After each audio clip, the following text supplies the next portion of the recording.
Tudo bem?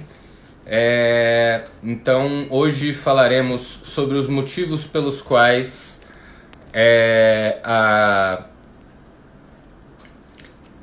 as pessoas buscam a terapia de casal.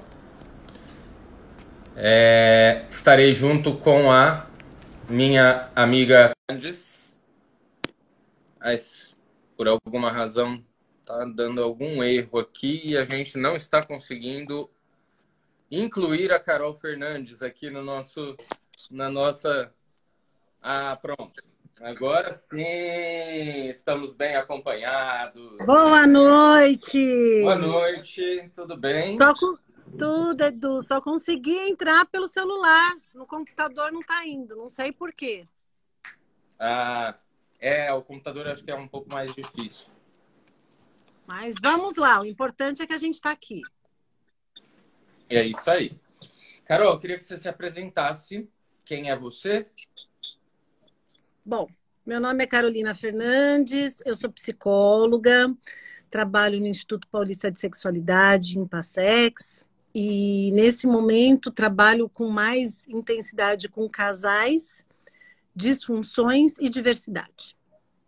Muito bom. Eu sou Eduardo Perim, sou psiquiatra, sexólogo, trabalho com cannabis medicinal, sou terapeuta cognitivo-comportamental. Me formei em sexualidade lá junto com a Carol, quer dizer, a Carol foi minha professora de sexualidade, na verdade, né? Lá no Impassex, lá no Instituto Paulista de Sexualidade, e devo muito a ela aí os conhecimentos que eu tenho, né? Na verdade, acho que a gente continua aprendendo muito juntos, né, Edu? Sempre, né? Sempre. Nunca paramos de aprender, né? Ainda bem, Com né? certeza, com certeza. Tudo bem, Carol. Vamos começar falando, então, né, das dificuldades dos casais. E eu vou puxar um assunto aqui que é a comunicação entre os parceiros. Vamos falar um pouquinho sobre isso? Sim, sim. Eu entendo assim, a comunicação entre os parceiros é algo que parece muito óbvio, né? Parece que todo mundo sabe muito bem como vai acontecer, mas quando se está dentro de um relacionamento, o óbvio acaba virando, em alguns casos, um problema. Por quê? Porque, na verdade, quando a gente pensa em comunicação, antes a gente tem que pensar em educação. Cada família tem um tipo de educação e tem uma forma de desenvolver a comunicação com as pessoas que estão ao redor, né? Então, a partir da comunicação, nós vamos pensando, bom, eu quero que as coisas sejam de um jeito, ou eu quero que as coisas aconteçam de um outro jeito. A síndrome Mas da eu bola de consigo. cristal, né, Carol? Quer dizer, Isso, a exatamente. brincadeira, né, que eu estou fazendo é que, assim, a gente imagina, né, que o nosso parceiro, a nossa parceira, sabem o que está dentro da nossa cabeça. A gente parte desse pressuposto. Só que é um pressuposto errado, né? Porque as pessoas podem ter interpretações completamente diferentes daquilo que a gente gostaria de transmitir, né? Então, uma das coisas que a gente trabalha mais em terapia de casal é a assertividade. É a Isso. possibilidade de as pessoas comunicarem as coisas que incomodam e as coisas boas também do relacionamento de uma forma direta, clara, sem ser agressivo, sem eu precisar ter um tom agressivo nessa minha fala e sem também eu ficar calado engolindo sapo, certo? Então a assertividade está no meio desses dois tipos de comunicação: comunicação mais agressiva e comunicação passiva, né? Então a gente tem que treinar a assertividade aí com os casais, né? E junto com essa comunicação, é importante que os casais lembrem que para ter a comunicação, eles precisam ter um contrato, né, Edu? Sim. Porque eu brinco muitas vezes que o casamento é como se fosse uma empresa, né? Uhum. Na verdade, eu acho que é uma empresa, na qual nós precisamos entender quais são as regras, né? Quais são as cláusulas. E o casal precisa deixar essas regras de uma forma muito explícita, né? Porque senão as expectativas começam a aparecer e começam a não ser correspondidas, e como consequência, a comunicação, como você estava falando, acaba deixando de ser muitas vezes assertiva e passa a ser ou agressiva ou muito passiva, porque as expectativas que vão aparecendo e que não vão sendo correspondidas vão gerando um desgaste. E aí essa pessoa que está dentro da relação fala, poxa, se eu estou falando que eu quero uma coisa, o outro não está entendendo, então eu também posso me posicionar do jeito que eu quero, e muitas vezes de uma forma agressiva, para que eu me faça ser entendida. Então eu diria assim, a comunicação, o contrato e efetivamente a forma que nós demonstramos as nossas expectativas é uma tríade que anda junto e que precisa ser o tempo inteiro avaliada e respeitada pelo casal. Independente se é um casal hétero, se é um casal homossexual, não, independe Casal trans, um casal do de casal todas as trans. naturezas, né? Sim. Exatamente. É algo que vai acontecer em todos os tipos de relacionamentos. E a gente precisa ter isso muito claro. Isso, eu acho que essa questão do contrato que a Carol está falando é algo super importante. Como eu disse, a gente tem a impressão de que o outro, principalmente o nosso parceiro, a nossa parceira, né? Que o outro já sabe como que a gente funciona em todos os aspectos. É como se aquilo já fosse claro para todo mundo. E, na verdade, a gente precisa explicar para o outro: olha, eu aceito tal coisa, eu gosto de tal coisa, eu não aceito isto, eu não gosto disso, né? Então, essas coisas precisam ser colocadas na relação de uma forma tranquila, clara e objetiva, sem ir para o lado agressivo e sem ir para o lado passivo, né? Mas posicionando, né, o parceiro de como que eu me sinto bem nesse relacionamento, o que eu espero dele, né? E, enfim, as expectativas, isso que a Carol tá falando, né? Eu sempre comento também, Eduardo, que as expectativas a gente consegue avaliar pensando no início do relacionamento. Como que esse casal era no início? O quanto existia a possibilidade de ceder, né? Porque às vezes eu falo assim, no início de relacionamento, um pode gostar de sertanejo, o outro pode gostar de heavy metal, mas se aquele momento está bom, tudo bem o que não gosta de sertanejo ouvir o sertanejo, né? É um momento que o ceder existe, porque tem tantas outras coisas que estão sendo tão legais que isso acaba sendo algo que tudo bem escutar, né? A grande questão é, se esse casal não posiciona o que gosta e o que não gosta, conforme o dia a dia, a rotina, porque nós sabemos que dentro de um relacionamento, a rotina vai desgastando o casal, né? O trabalhar demais, o Às não vezes ter o muito. que incomoda isto daqui no começo passa a incomodar bem mais depois de algum tempo, porque você espera mais do parceiro, não é? E porque a rotina vai desgastando, e aquilo que nós tínhamos a facilidade para ceder, nós não temos mais, porque a gente começa a perceber que tem pouco tempo junto e que aquilo que eu queria fazer no momento de estar junto com o outro não está acontecendo porque não está sendo verbalizado, né? Uhum. Então, o atrito começa a acontecer muitas vezes a partir disso. Né? Então, se o casal tem um contrato no qual eu acho que tem uma coisa muito importante, eles conseguem identificar um momento que seja destinado para eles, um momento que seja destinado para a individualidade deles, né?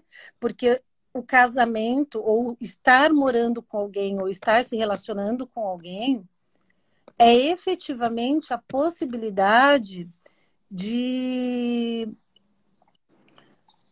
como que eu posso dizer, de nós conseguirmos estabelecer aí um combinado de que, olha, se a gente tem um momento de individualidade, a gente vai voltar mais inteiro também. Então, o que eu quero dizer é, se eu tenho um dia que eu quero sair com as minhas amigas e eu combino isso com o meu parceiro, né? E não existe o ciúmes, existe a confiança que foi é, é, sendo Estabelecida ao longo da relação, estabelecida né? ao longo da relação, automaticamente eu não vou me incomodar que meu parceiro vá e saia com os amigos, ou ele não vai se incomodar que eu saia com as minhas amigas, e que eu tenha este momento que para mim é importante, que faz com que eu Dentro da nossa vida individual. É muito importante que a gente não esqueça, apesar de estarmos num casal, né, que a gente também é um ser individual. A gente precisa também fazer algumas coisas sozinhos. A gente precisa ter um tempo sozinho. A gente tem que ter um tempo com os amigos, com a família, né? Então, muitas vezes os casais acabam se esquecendo disso, grudam demais. E agora na pandemia, Carol, né? Como é que anda essa coisa do grudar aí, né? eu diria que na pandemia é um misto de grudar e de ter que conviver 24 horas, porque tem uma questão que é bem significativa, ao meu ver, que antes da pandemia, os casais saíam para trabalhar, né? Muitos não trabalhavam no mesmo local.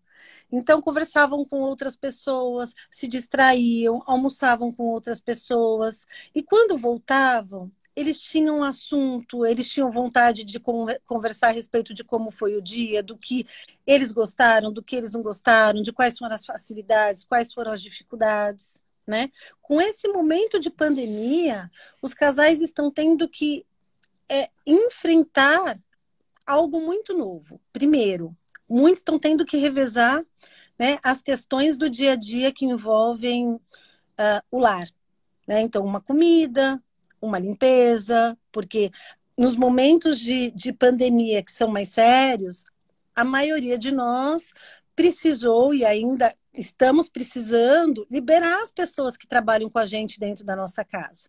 Então, alguém Verdade. precisa lavar roupa, alguém precisa lavar o banheiro, alguém precisa fazer comida. Então, os casais precisaram reorganizar o dia deles para que E isso esse pudesse acontecer. aspecto que você está mencionando é um dos aspectos do contrato que a gente estava falando. Quer dizer, Perfeito. eu sou responsável por fazer a comida, sei lá, por exemplo. Ou então, não, não sei cozinhar e preciso contratar alguém.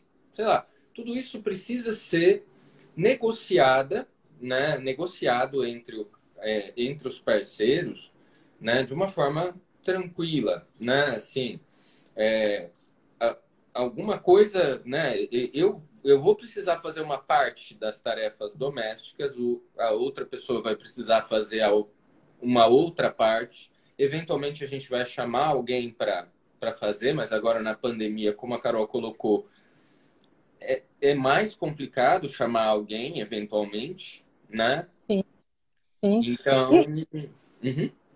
e tem também, né, junto com isso, a questão de que o casal fica o dia inteiro entre trabalho e afazeres e cuidar dos filhos muitas vezes, né? Porque as existe uma, crianças também estão em casa, né? existe uma confusão muito grande de rotinas, né?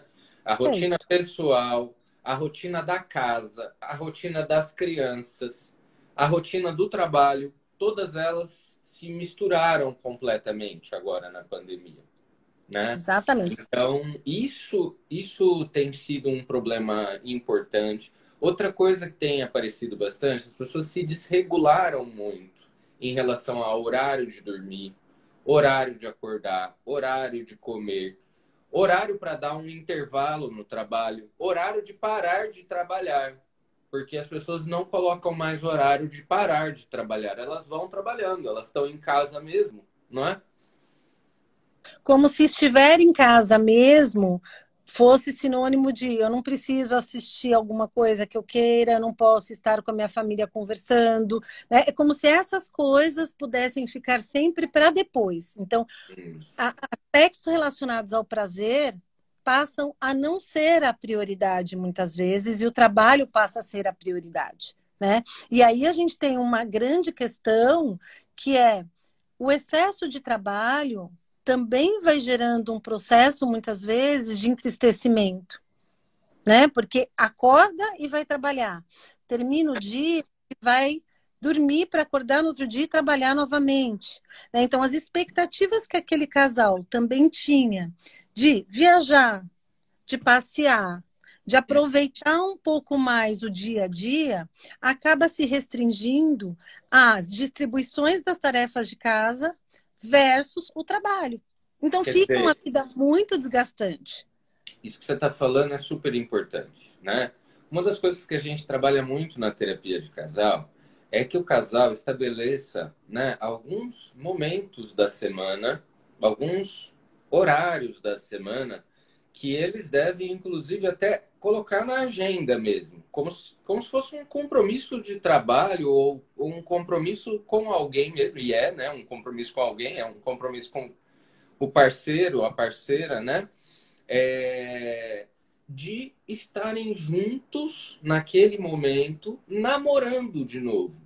Namorando de novo. Quando eu falo namorar, eu não estou me referindo necessariamente a sexo, embora também, claro, o sexo é importante, mas namorar, conversar, perguntar como é que foi o dia, ouvir uma música juntos, um filme, sair para ir num restaurante de repente, né? Assim, as coisas que a gente costuma fazer quando a gente namora alguém, quando a gente começa a se relacionar com alguém e que se perdem na rotina do dia a dia, né? E o quanto isso desgasta o relacionamento, torna o relacionamento muito sem graça mesmo, né? Assim, então, isso é uma das coisas mais importantes. E me perguntaram aqui, Carol, sobre o dia a dia pode interferir na vida sexual do casal? Sim, sim, sem dúvida, porque se eu não tenho momentos para minha individualidade, muitas vezes eu também acabo não tendo um momento, como o Eduardo acabou de falar, para esse momento de namoro, né? E o sexo, geralmente, ele é uma consequência desse momento de namoro, né? Então, se eu não tenho a intimidade com a minha parceria de assistir alguma coisa junto, fazer um jantar em conjunto, conversar sobre como foi o dia, certamente eu também não vou ter tanta disponibilidade para abraçar, para beijar, para querer transar, para querer fazer o lado sexual de uma forma prazerosa. Ou vai ser na obrigação, né, que muitas vezes é péssimo porque não tem desejo, não tem excitação, e no meu ponto de vista aí não tem nem que ser feito, né? Ou, muitas vezes, esse casal vai precisar olhar e falar assim, pera, o que está acontecendo com a gente? Por que a gente não está conseguindo encontrar um momento que seja nosso, né? Então, quando esse casal consegue efetivamente perceber que essa rotina está afastando Afastando. Isso. esses dois dessa intimidade, Oh, transmissão de pensa. Ó, a síndrome da bola de sintonia, cristal aqui, hein? exatamente. É. Então, assim, quando eles vão se afastando, certamente o desejo sexual tem uma grande chance de ir diminuindo, né? E ou esse casal passa a aproveitar esse momento sexual de uma forma individual, né? Ou esse casal passa efetivamente a não transar mais, né? Isso. O que eu tenho Então, visto, né, principalmente agora na pandemia, é que aumenta o tempo em que as pessoas estão juntas. Aumenta muito o tempo de permanência das pessoas ali na casa, né? uhum, Porém, a qualidade dessa permanência é muito ruim, né? Assim, por quê? Porque as pessoas não estão ali realmente tendo um momento com a parceria, né? As pessoas estão ali trabalhando, ou tendo que lavar a louça, ou tendo que cuidar da criança que está chorando, ou e quer dizer, a coisa vai ficando muito é só trabalho e dormir, né? na Então, verdade, não tem qualidade, né? uhum, Esse é o grande ponto. O casal muitas vezes perde essa qualidade de encontrar um momento para eles. E eu olho e falo, Eduardo, é difícil. né? Porque se nós formos avaliar e se nós formos observar, estar 24 horas trabalhando e cuidando da dinâmica da casa, sem sair praticamente, né? Porque a maioria das pessoas que podem estão fazendo home office, né? Também gera uma sensação de insatisfação, porque olha e fala assim, por que que todos os dias são iguais? Né? Então, mesmo que no início tenha uma qualidade de, olha, vamos assistir aquele show que vai ser uma live que vai acontecer, ai, que legal, e não sei o quê. Depois de um mês, assistir de novo o show pela TV é extremamente chato, porque na verdade eu queria assistir pessoalmente. Então, achar a possibilidade do lazer nesse momento também é importante. Então, eu brinco. Nessa hora, a gente precisa tirar do fundo do baú os jogos de tabuleiro, que Uhum. são coisas que vão trazer um bem-estar para a família, para o casal. Nós precisamos tirar do fundo do baú as brincadeiras que são interessantes mesmo na vida adulta, né? Claro. Para que esse casal se sinta mais leve também. Aliás, essa questão lúdica é muito importante para estimular o sexo, né? Uma pessoa ranzinza vai ter probabilidade menor de ter prazer sexual do que uma pessoa que está brincando, que está rindo, que está, né? Então, isso é muito importante. Trazer um pouco de leveza também, né? Assim, para a relação, né? Porque senão fica um reclamando de um lado, outro reclamando de outro e, né? E não leva a lugar Sim, nenhum isso, né? sim. E eu acrescentaria aí, Eduardo, um outro contexto, não sei se você tem observado, mas eu tenho observado muito, que os casais nesse momento de pandemia também estão bebendo um pouco mais, né? A questão do álcool passou a ser uma coisa mais rotineira, porque do mesmo jeito que todo dia é dia, né? Eu posso trabalhar até um pouco mais tarde, eu posso ficar até um pouco mais é, é, resolvendo uma coisa aqui no computador. O tomar uma taça de vinho diariamente, que às vezes vai para uma segunda taça ou para uma terceira taça, Ou eu para 3 garrafas, né? É. isso. Eu vejo que muitas vezes é como uma forma, e eu coloco muito entre aspas, de, eu preciso relaxar, Isso. né? Que eu coloco entre aspas, porque para mim muitas vezes é a fuga, né? Porque tá tudo muito difícil e aquele Eu casal não chamo consegue de enxergar. abrir concessões. Eu acho que as pessoas, quando elas estão muito cansadas, elas começam a abrir concessões para si mesmas.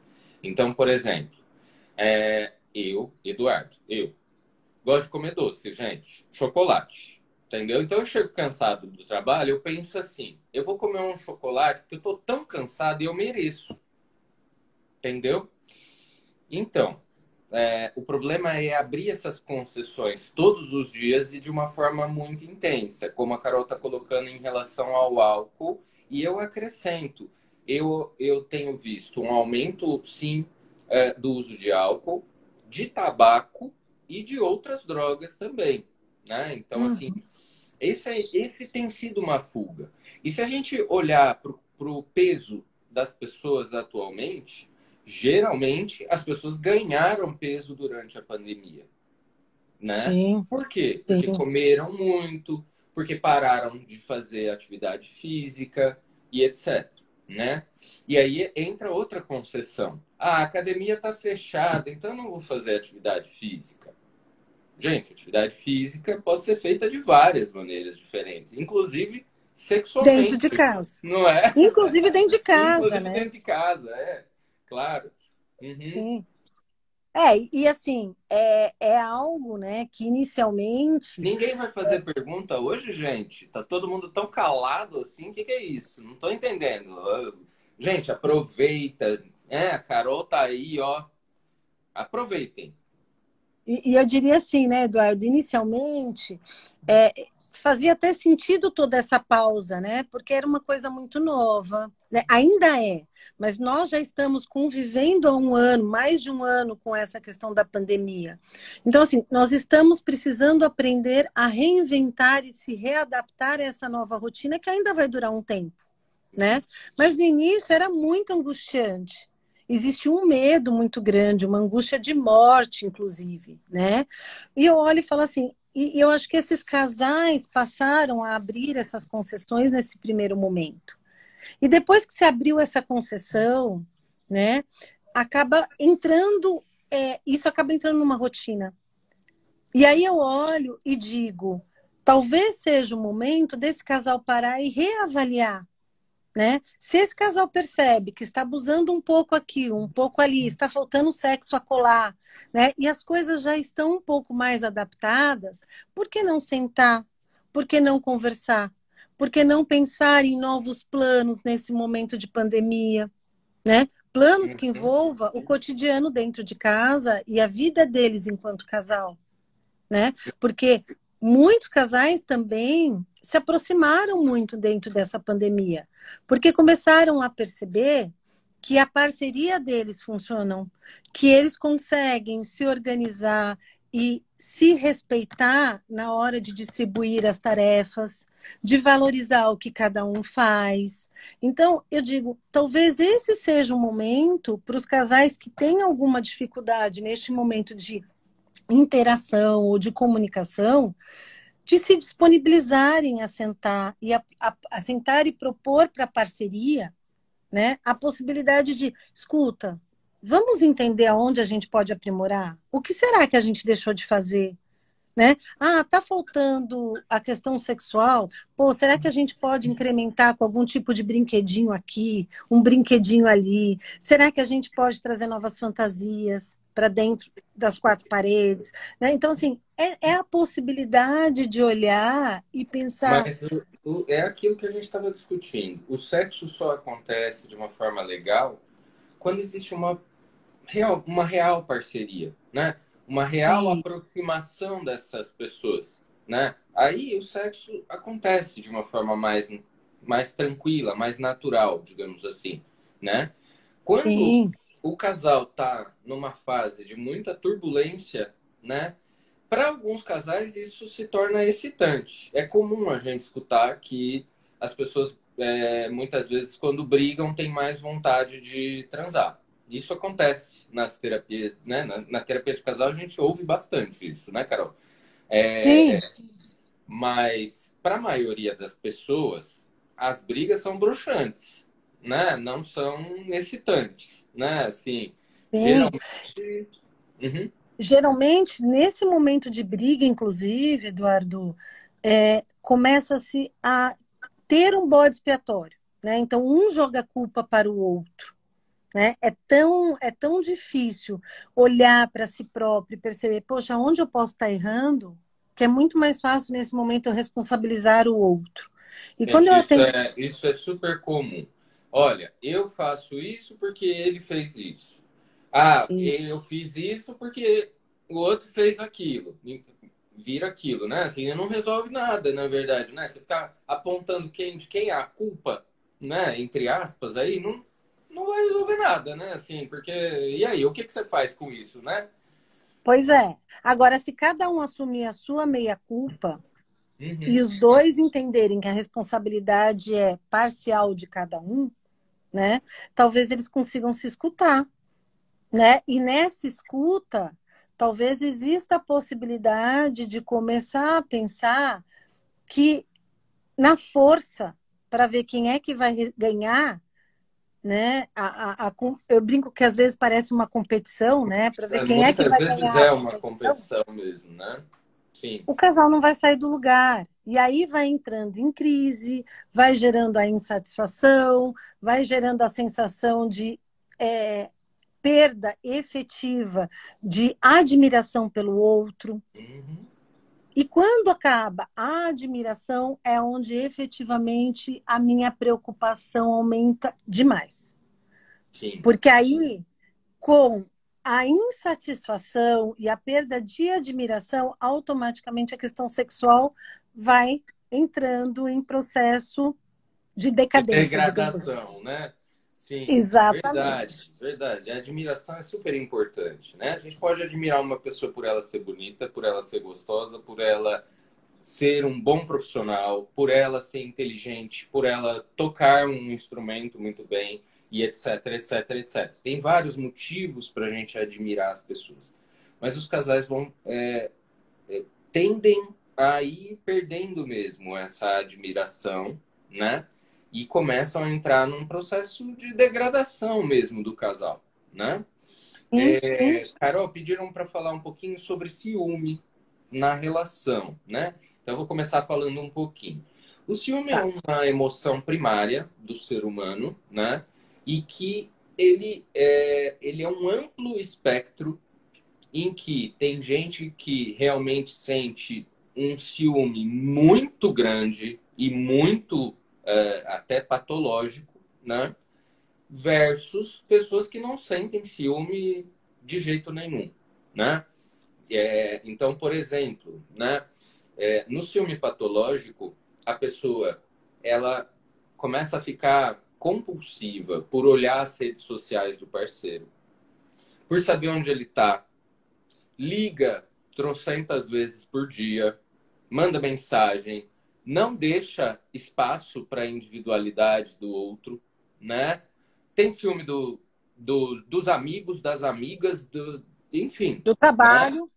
E do trabalho também, né? Até da mãe, né? Então, você está dando mais atenção para sua mãe do que para mim, gente, né? Então, é, o ciúme, né? Assim, a gente pega questões de ciúme nas relações que são muito diversas, né? A gente pensa assim, por exemplo, numa relação a três ou numa relação aberta não há ciúme. Será?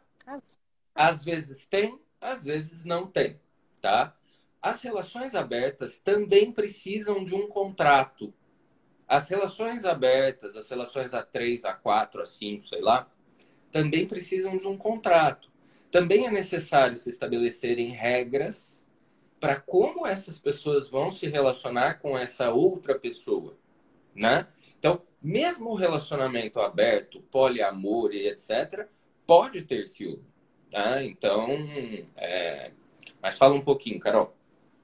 Não, eu concordo com você, Eduardo. O ciúme, principalmente quando ele é patológico, ele sufoca, né? Então, eu já tive situações de casais que eu vivenciei na minha vida pessoal, inclusive, em que os dois tinham muitos ciúmes, né? Então, assim, só parecia Mas que ele. em alguns casos parece haver uma competição de ciúme também entre o casal. Quem que é mais ciumento e mais possessivo, seja lá o que for, né? E que acaba gerando, né, uma falta de segurança e de desconfiança, que é o ponto principal que eu vou trabalhando com esses casais quando eles chegam para mim, para que a gente possa estabelecer uma melhora desse ciúme. Porque esse casal chega, né, não dando espaço para o outro, esse casal chega sem individualidade nenhuma, esse casal chega sem momentos de qualidade, né? E A, sem regras isso. que estabelecem esse contrato entre os parceiros, né? Ou então debatendo contra, né? Um querendo mandar mais do que o outro, digamos assim, né? Então, quer Ou dizer, tentando, ou tentando burlar a regra, né? Porque faz-se um combinado, e né? E aí a regra vai funcionar para um, mas não vai funcionar para o outro, perfeito. né? Então, muitas vezes, eles precisam de alguém que faça essa intermediação, até para que eles possam entender que eles não estão sendo justos, né? Porque se existe uma regra, ela precisa funcionar para os dois lados, né? Então, dentro de um processo de ciúmes, a primeira coisa que a gente vai precisar fazer com este casal é olhar que regras que existem e como que cada um interpreta aquela regra. De novo, a gente entra onde, Eduardo? Na comunicação. Porque Isso. se a gente estabelece uma regra e eu entendo de um jeito essa regra e meu parceiro entende de outra, né? Ou eu finjo que Certamente. não entendi a regra, né, Carol? Também tem, né?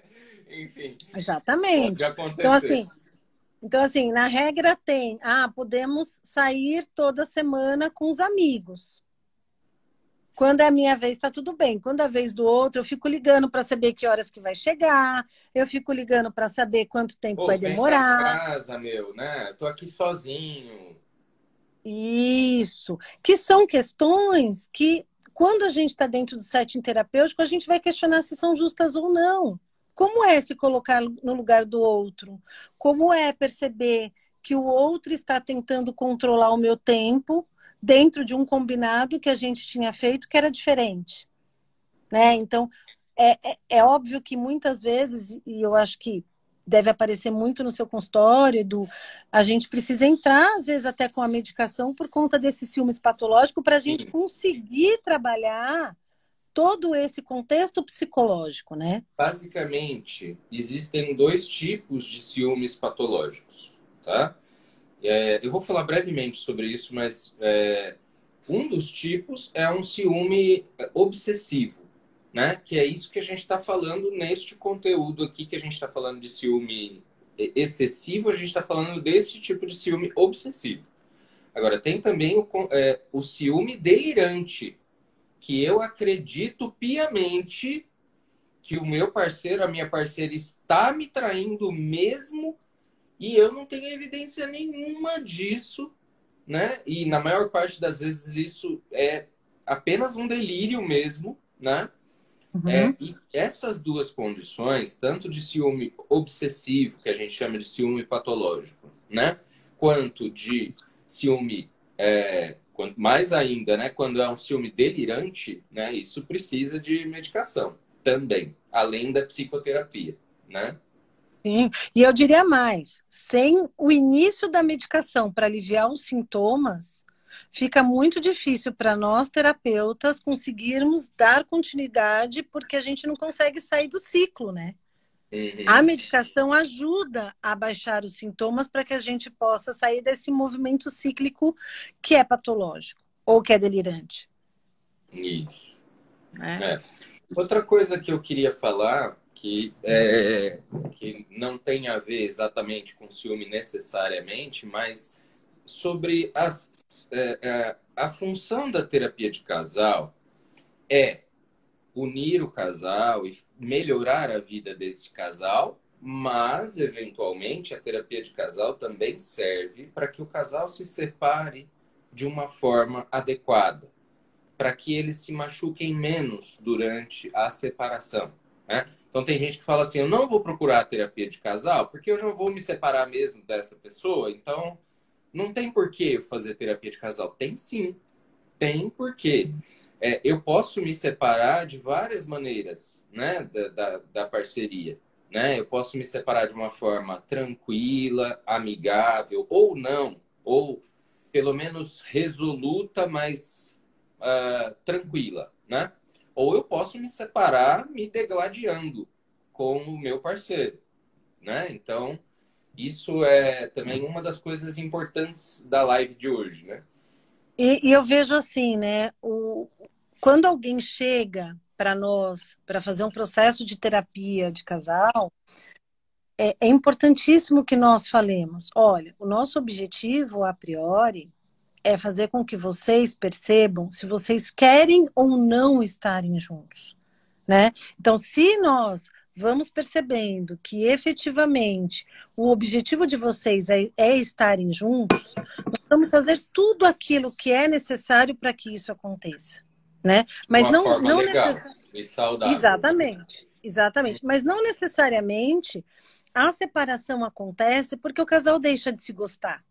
Muitas vezes o casal percebe que eles têm incompatibilidades, né? E eles percebem que se eles continuarem dentro daquela relação, mesmo que eles se gostem muito, eles vão acabar tendo um processo muito destrutivo individualmente dentro da vida de casal, né? E é interessante também, né? Nos casais onde as pessoas esquecem da vida individual e só vivem a vida do casal, a separação é sempre um grande problema, né? Não que não seja, né? Ninguém se envolve numa relação achando que vai se separar, né? Mas assim, para essas pessoas que deixaram a vida individual de lado para se dedicar apenas à relação, elas estão, na verdade, com um pilar na vida, né? E se esse pilar é destruído, essa pessoa fica destruída, Desestruturar, né? né? Uhum. Porque, na verdade, se esse pilar acaba ou se ele entra em ruína, automaticamente essa pessoa olha e fala assim: e agora? Por onde eu vou recomeçar? Aonde estão os meus amigos? Né? Porque quando se entra num processo de estar só o casal, muitas vezes a gente não lembra de ligar para um amigo, de saber como esse amigo está, de conversar com esse amigo, né? Então, a gente vai lembrar desse amigo, eu digo a gente pensando que eu tô dentro de um relacionamento, por exemplo, que vai acabar. Quando eu penso, e agora? Por onde eu vou? Quem É, eu vou nessa hora falar? os amigos se afastaram porque perderam contato. A E porque família às vezes se afastou também, né? e, Então, e muitas vezes, Edu, tanto os amigos quanto a família tentaram estar próximos. Mas esse casal não permitiu porque eles se saciavam ali. Né? uhum, Então, assim, uhum, é difícil, porque quando entra nesse movimento de eu preciso retomar, muitos amigos voltam. Mas muitos amigos olham e falam assim, poxa, eu tentei tantas vezes, né? é, Eu não obtive resposta nenhuma. Então, é, manter essa individualidade é importante, principalmente porque as nossas amizades valem muito, não só no processo de separação, mas durante a tá? nossa Durante vida. toda a nossa vida, exatamente. É. Tem coisas que a gente não vai querer contar para nossa parceria. E não porque a nossa parceria não pode saber, mas porque a gente gostaria de falar para uma outra pessoa, né? Então, Olha, essa é outra questão, né? As pessoas pensam que num relacionamento eu preciso ser 100% sincero e contar tudo pro meu parceiro. Gente, isso não existe em nenhuma relação, né? Assim, e nem é saudável você contar 100% das coisas pro parceiro, pra parceira, né? Assim, porque você tem uma vida individual. Você imagina, por exemplo, eu tô andando na rua e vejo uma pessoa que me atrai, né? Assim, aí eu chego para a pessoa que está comigo e falo assim: então, eu estava na rua e vi uma pessoa e não sei o quê. Quer dizer, para quê? Né? Com que intenção eu vou fazer isso? Né? E em muitos casais isso é natural, né? Assim, mas para alguns casais que são mais ciumentos, por exemplo, isso seria um problemaço, né? Então, essa é outra questão, né? sim, sim. E a gente também precisa observar, né, que dentro do processo de casal, como você disse, casais que já entram num ritmo de pensar em separação, né, muitas vezes a gente acaba ajudando, inclusive, no auxílio de como é que vocês vão organizar a vida financeira, como é que vocês vão organizar o lado de bens, né? Indicar para o advogado poder Crianças, né? criar Crianças. crianças, né? As crianças sofrem muito, não pela separação em si, mas porque muitas vezes a briga dos pais para ver quem é que vai ficar com a criança faz com que essa criança entre em sofrimento. E tem Ou, situações também que a criança passa por uma alienação parental, que também é de muito sofrimento. Né? Então, o papel do psicólogo dentro do processo de separação também é muito importante, exatamente para que nós possamos evitar todas essas situações, ou pelo menos conseguirmos minimizar para que esse casal lide melhor com todo esse processo.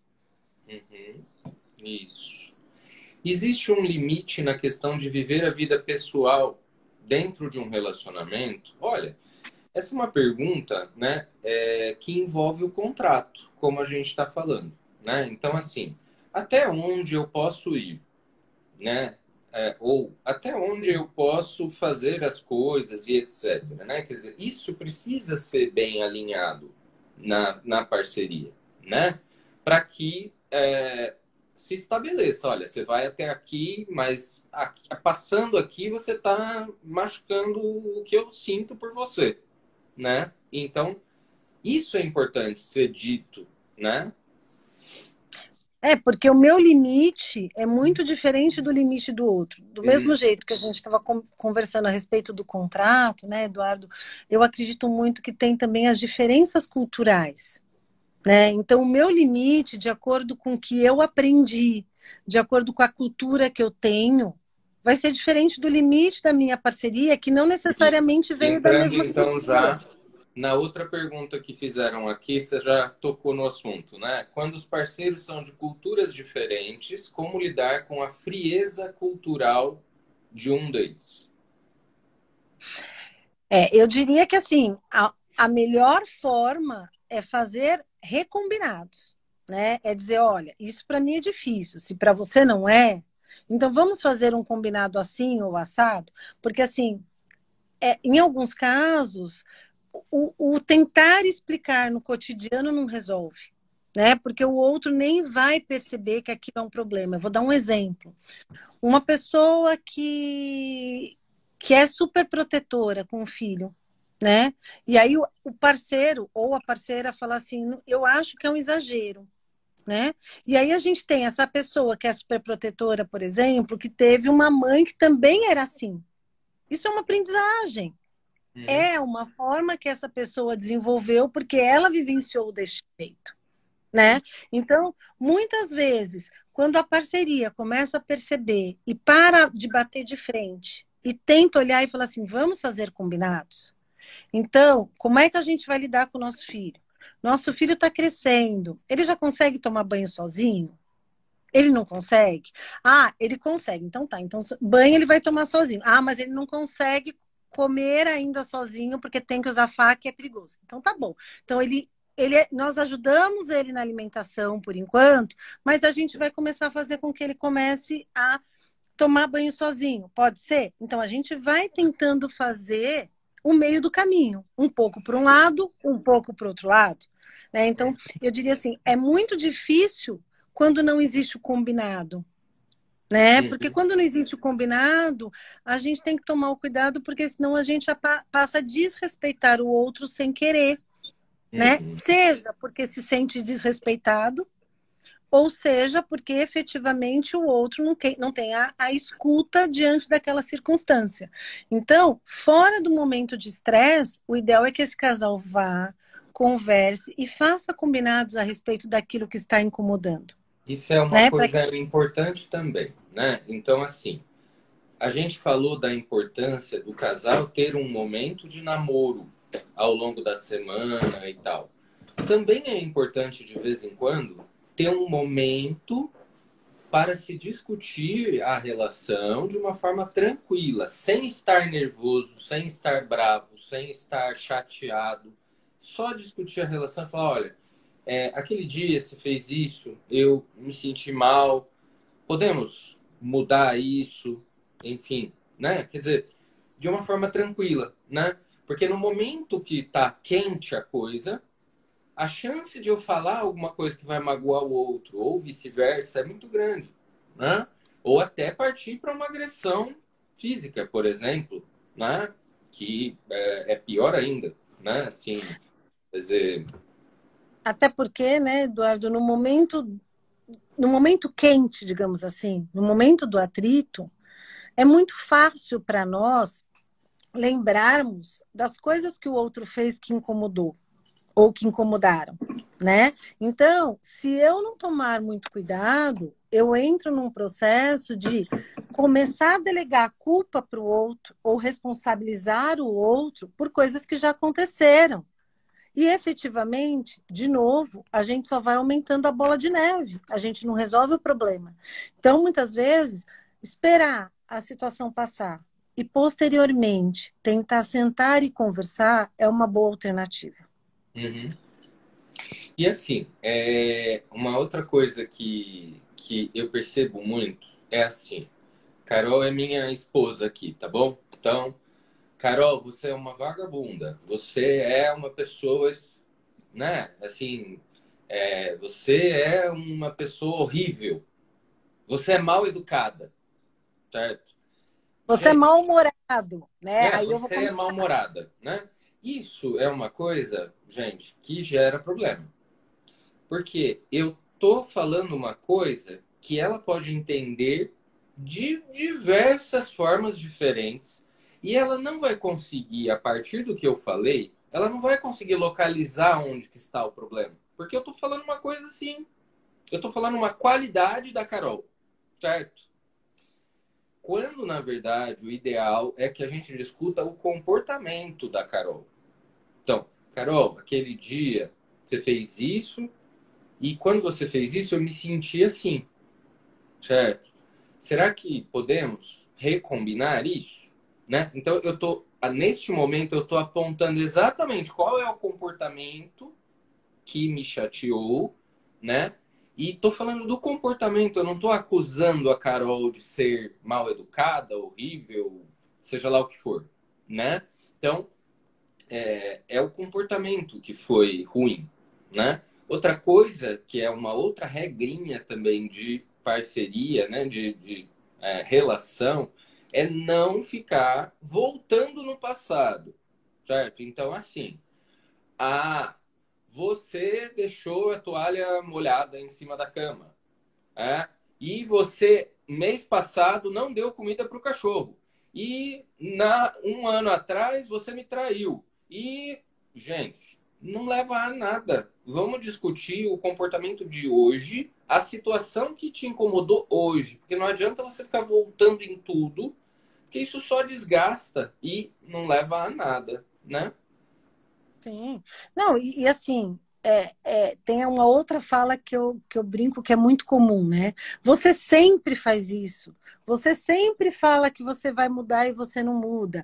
Então, o que você está falando, Eduardo, para mim é extremamente importante que as pessoas compreendam, porque geralmente as pessoas falam das emoções que elas têm, mas elas não conseguem identificar o que foi o gatilho para aquela emoção. E quando a pessoa consegue entender o gatilho, ela consegue chegar no comportamento que você está falando e automaticamente consegue pontuar. Ô, Carol, agora me fala também assim. Eu sou uma pessoa que gosta de conversar, né? Tanto que eu sou psiquiatra, né? Uhum. E tem pessoas que não gostam de conversar, não gostam de DR, não gostam de discutir relação, certo? Então, tem a pergunta aqui, né? De uma pessoa que é casada com um britânico que não gosta de discutir relação e não gosta de conversar sobre a relação e como lidar com isso. Bom, aí depende em que situação que a pessoa está querendo dizer como lidar com isso. Porque eu penso assim, a pessoa pode não querer discutir a relação, mas a gente fala da relação o tempo inteiro. Nós falamos da relação quando nós estamos falando das coisas que nós gostamos de fazer juntos. Nós falamos da relação quando nós estamos fazendo planos. Nós falamos da relação quando nós estamos fazendo algo para agradar o outro, né? Então eu digo assim, às vezes o sentar e conversar acaba não acontecendo, apesar de ser o principal e o mais adequado. Mas nós também podemos demonstrar o que nós sentimos pelo outro, pelas nossas atitudes. E a gente vai precisar entender que o que o outro faz para mim, para me agradar, não necessariamente é aquilo que eu acho que é agrado. Mas para aquela pessoa pode ser o agrado. Né? Então, por exemplo, a pessoa veio e me trouxe uma flor. Eu não gosto muito de flor, mas eu entendo que aquilo é um carinho. Ou eu vou fazer uma comida bem gostosa. A pessoa não entende aquilo como um A carinho. pessoa vai lá e come e não fala nada sobre a comida, né? E a outra E aí eu fica vou ficar chateada. né? Quer dizer, sim. Né? Isso Então o que eu também, quero né? dizer é... Assim, quer dizer, eu fiz uma comida especial para Carol, certo? Eu devo falar, ó, cara, Carol, então, eu fiz essa comida aqui para você, especialmente para você. Eu devo dizer para Carol isso. Porque ela não é obrigada também a adivinhar que eu fiz aquela comida especial para ela, não é? Uhum. É exatamente isso, Eduardo. Exatamente isso. Então, assim, quando não se dá ou não é possível conversar sobre a relação, nós precisamos deixar explícitos nossos cuidados a partir do momento que nós estamos fazendo. E entendam, não como uma forma de cobrança, mas como uma forma de deixar claro para o outro que aquilo é um carinho, que aquilo é um cuidado. Né? Porque quando a gente fala, olha, apesar de você não fazer, eu estou fazendo aqui a comida que você gosta, eu não estou fazendo carinho. Não. Eu estou Agredindo. efetivamente provocando. Uhum. Eu estou agredindo. Né? Então, esse discernimento nós precisamos ter. Uhum. Né? Sim. Então, eu iria um pouco por aí, Edu. É. E assim, quando um assunto já foi discutido muitas vezes e não muda, né? Então, eu diria que neste caso, né, a gente ou senta para entender os limites de cada um e os direitos e deveres de cada um dentro dessa relação, ou começa a haver um afastamento das pessoas natural, né? Assim, porque eu espero uma coisa e não recebo isso que eu estou esperando, eu começo a me decepcionar e começo a me afastar, né? Do parceiro, da parceira. Sim, sim.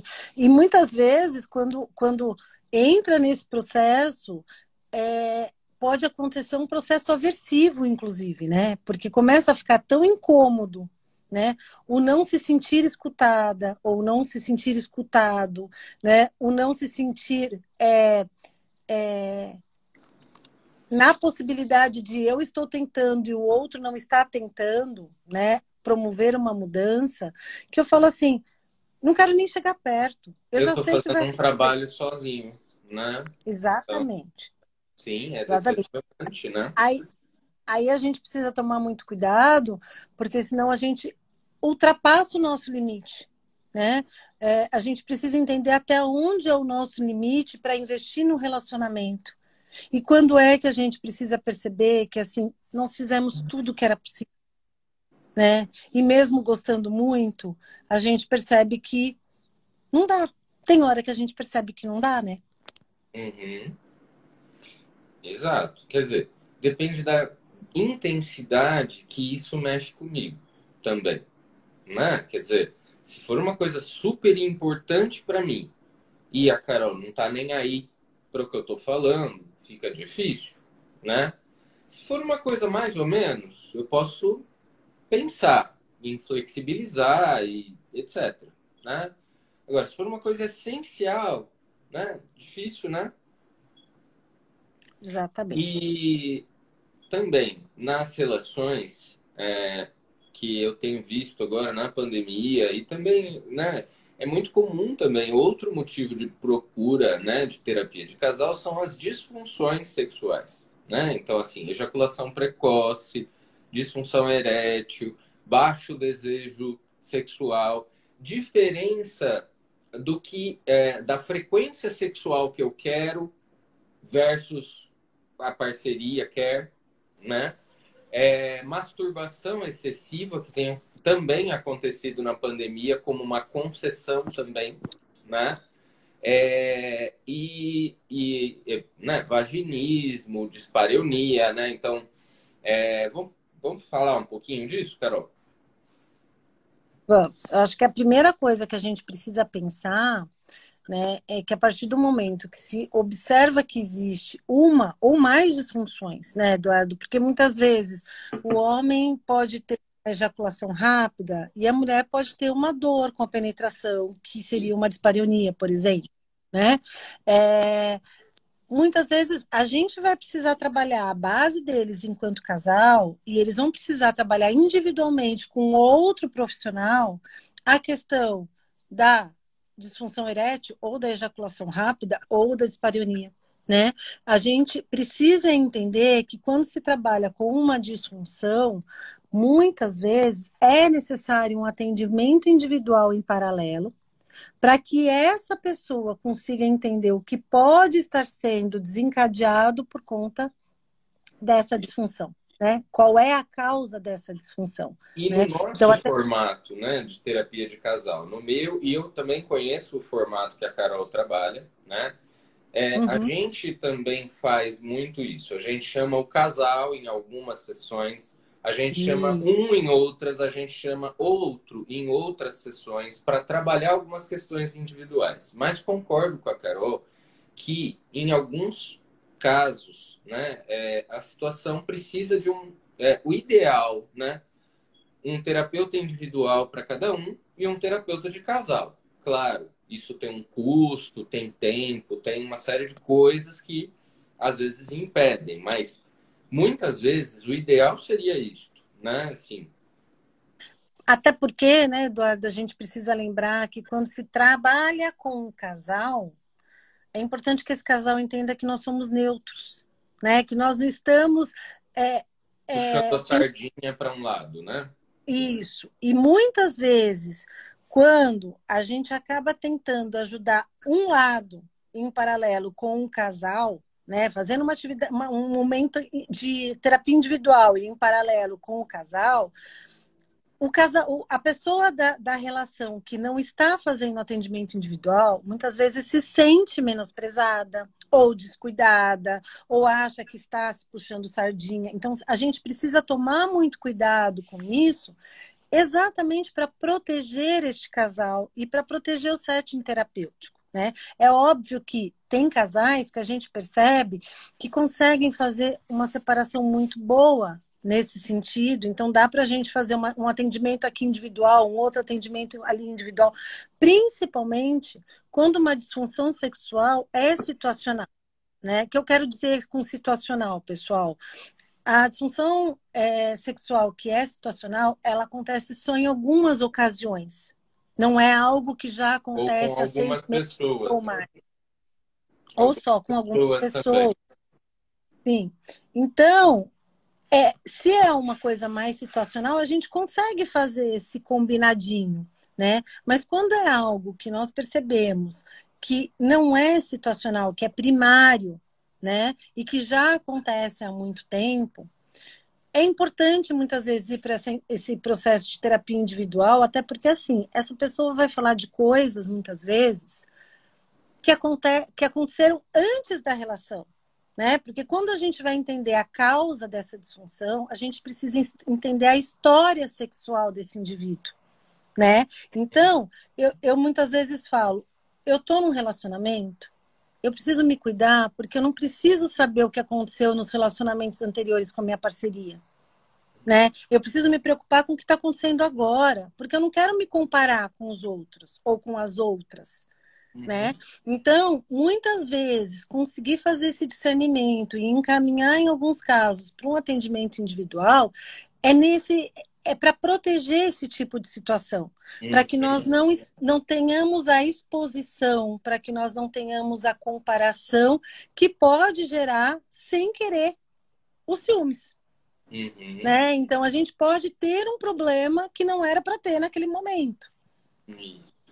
E assim, só voltando um pouquinho, né, na questão que eu joguei aí sobre as disfunções sexuais, a Carol falou um pouquinho, mas talvez eu gostaria de deixar mais claro.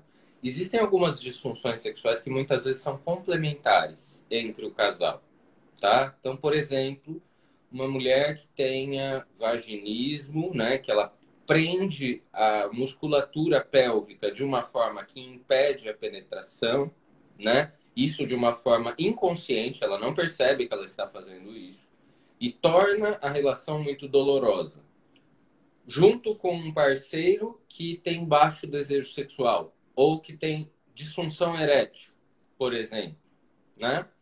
Ou mesmo uma ejaculação precoce. Quer dizer, existe aí uma interação entre disfunções sexuais de um e de outro que às vezes se somam e tornam a coisa um pouco mais difícil também. A gente vai ter que, eu acho que, encerrar, gente. O papo tá muito bom, né? Mas eu acho que tá na hora, porque senão vai cair a nossa live aqui, tá? Carol, eu queria te agradecer imensamente de estar aqui comigo e dê suas palavras finais aí. Edu, eu que preciso agradecer, eu acho que foi um momento muito especial, muito gostoso. Espero que as pessoas tenham aproveitado. Se por acaso tiverem dúvidas, podem entrar em contato Mandar. conosco, né? Que nós vamos tirando as outras dúvidas que podem vir. E foi um enorme prazer a conversa, o bate-papo, né? E Que em outros Só aqui momentos mesmo, tenhamos né, na outras lives. live é que eu consigo encontrar você, né, Carol? Agora, no momento de pandemia, né, Du? Não é? É. Não, a Carol teve um probleminha de Covid na família, por isso a gente não estava conseguindo se encontrar. Por isso a minha brincadeira, tá? Mas é Gente, uma realidade, né? Mas tá é, tudo bem, logo, logo a gente vai se encontrar, né, é Du? isso aí, lógico, com certeza. Gente, beijo para todo mundo. Muito obrigado Um beijo. é, pela participação e por vocês assistirem aí a nossa live, viu? Tchau, tchau. Beijos.